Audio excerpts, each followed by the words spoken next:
Selamat pagi, saudara-saudaraku yang dikasihi dan diberkati oleh Tuhan Yesus. Puji syukur kepada Tuhan yang sudah memberikan hari yang baru kembali kepada kita dengan semua berkat yang Tuhan sudah sediakan.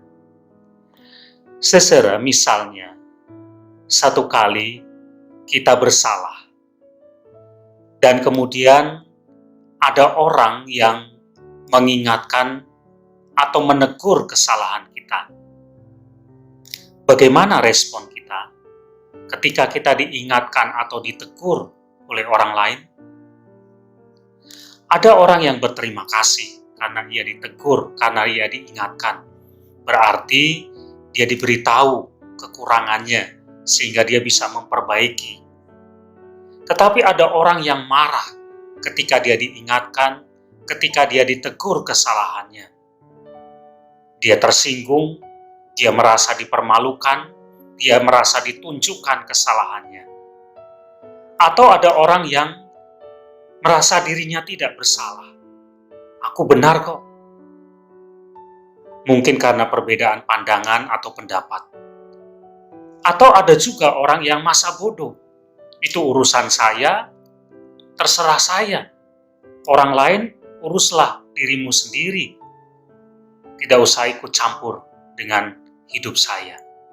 Dan macam-macam respon yang bisa terjadi ketika orang ditegur atau diingatkan kesalahannya. Bagaimana seharusnya sikap kita yang benar, saudara? Firman Tuhan yang tertulis di dalam Matius pasal 23, di sana Tuhan Yesus mengecam orang-orang Farisi, ahli-ahli Taurat, karena sikap hidup mereka yang tidak benar. Dengan terang-terangan Tuhan menegur kesalahan yang mereka sudah lakukan. Bagaimana respon mereka, ahli-ahli Taurat, orang-orang Farisi, ketika mereka ditegur oleh Tuhan Yesus? Tidak usah menunggu waktu terlalu lama. Mereka sakit hati.